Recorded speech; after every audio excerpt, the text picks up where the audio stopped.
Welcome back to Marks and Parks with Brennan. Today we're going to be exploring Zion National Park. Let's go!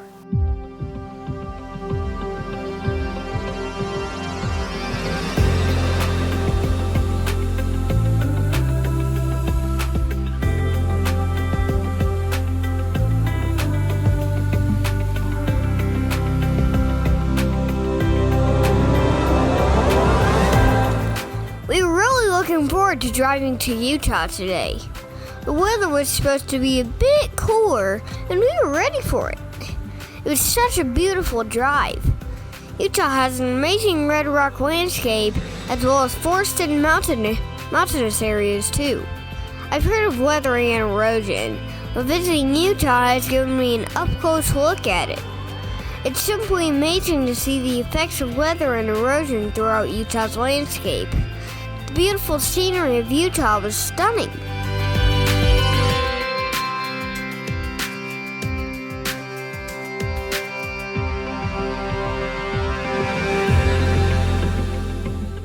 Our campground is Zion River Resort.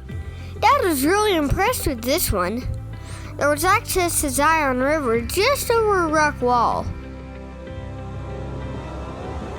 The camp store was great, and everything was reasonably priced. There was a pool and a hot tub, so we were excited about that too. It was just an awesome campground.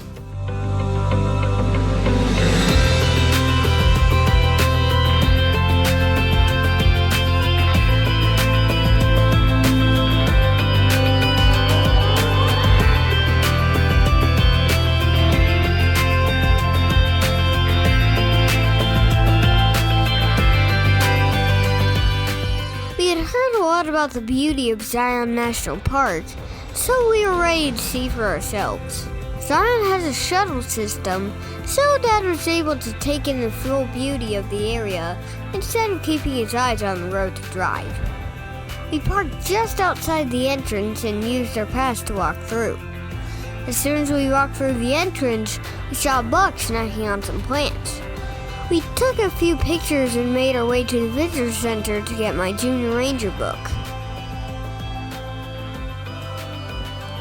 Next, we boarded the shuttle and started our adventure for the day. The first stop was the Zion Human History Museum.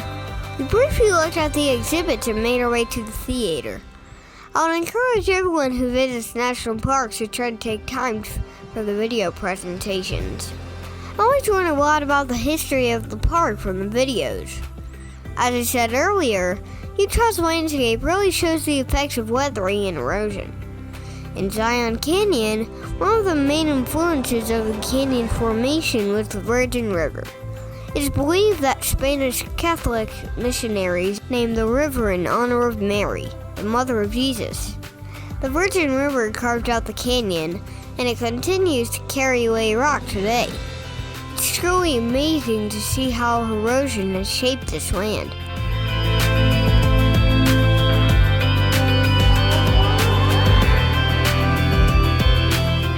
In 1909, President William Taft recognized that Zion should be protected, so he had it proclaimed as a national monument.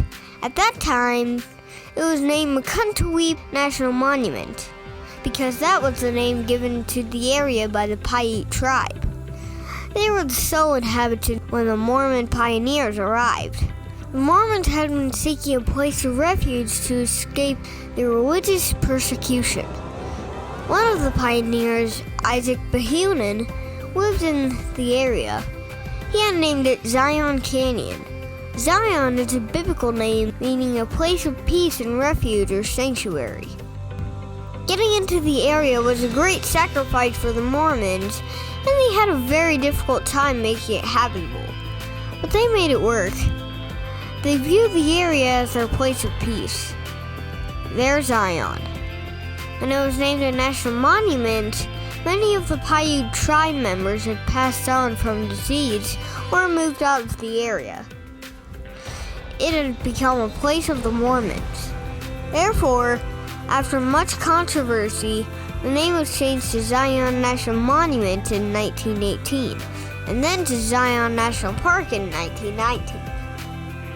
you come to see Zion for yourself, you will definitely understand the importance of protecting the area.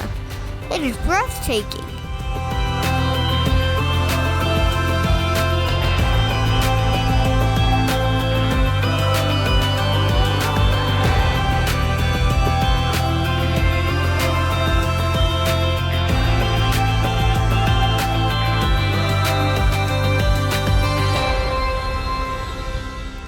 After watching the video, we went outside to listen to a presentation of California condors by one of the rangers. And do you know that the California condor is the largest bird in North America? And just about 30 years ago, it was very close to extinction. Luckily, there's a successful program in place that's increased its survival rate in captivity. It was so successful that they have been releasing some of the condors back into the wild. Some of the California condors are living in Zion National Park. They even have a mom and dad condor with a baby chick in their nest.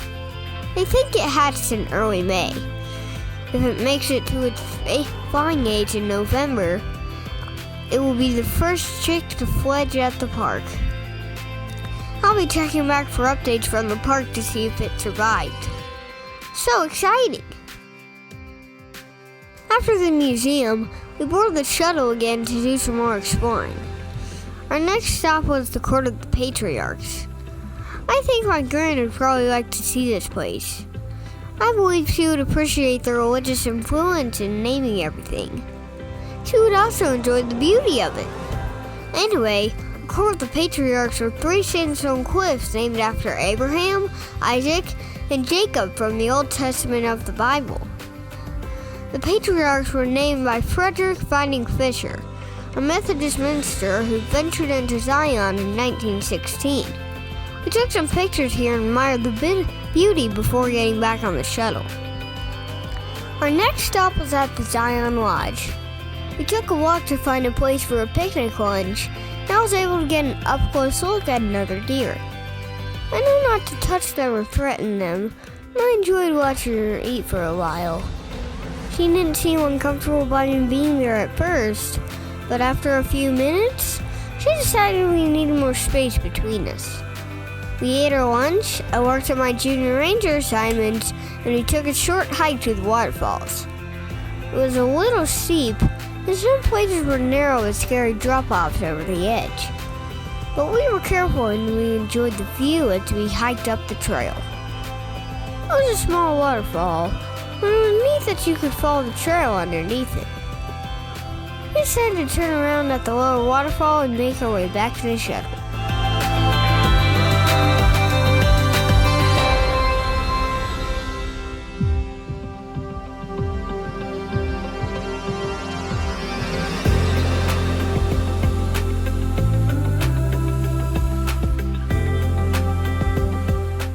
The lodge was a busy place, but if anyone didn't pack a lunch, there was a restaurant to buy some food.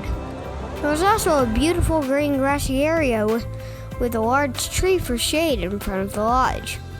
Many people were taking advantage of the area to take a break. We boarded the shuttle and got off at the grotto stop to take a peek at Angel's Landing. The Methodist minister, Frederick Vining Fisher, had been credited with naming Angel's Landing when he visited in 1916. It was given that name because the group said only an angel could land on top of that summit. In 1926, a trail of 21 switchbacks were constructed to reach the summit. It's a very dangerous and strenuous hike up to Angel's Landing, known as one of the most dangerous in the U.S. 5 people had had fatal falls in the past 100 years. However, for those brave enough to conquer it, we were told the reward was worth it. As you probably have guessed, we didn't attempt it. We just took pictures from below. Our next shuttle stop allowed us some great views of what is known as the Great White Throne. This is another area named by Frederick Vining Fisher in 1916. It's a white monolith cliff that rises over 2,400 feet above the canyon floor. Fisher thought it was magnificent enough to symbolize the throne of God, so he named it the Great White Throne. It's one of the most famous landmarks in the park. Our final stop for the day was the Riverside Walk. This area was so peaceful. We sat for a while just to relax and enjoy the quiet. Even though there were so many people in the area, it was rather quiet sitting by the river.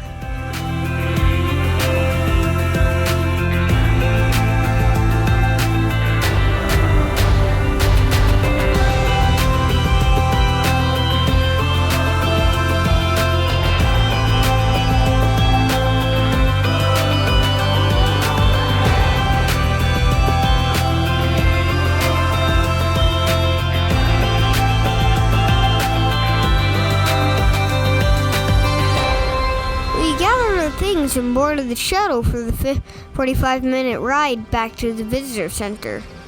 The ranger said we had some things in common. When he was my age, he wanted to be an astronaut too. I really enjoyed talking with him. He taught me some things about the petroglyphs, which are painted pictures on the rocks left by ancestors of Native Americans. We talked about the activity pages I completed. He swore me in as a junior ranger. He was excited to hear about our adventures to the different national parks. It was a great day.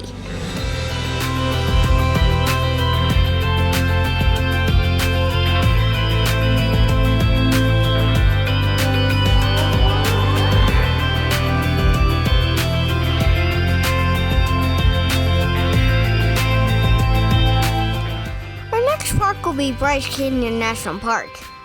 We're pretty certain that we can expect another wonderful experience. I hope you'll join us there.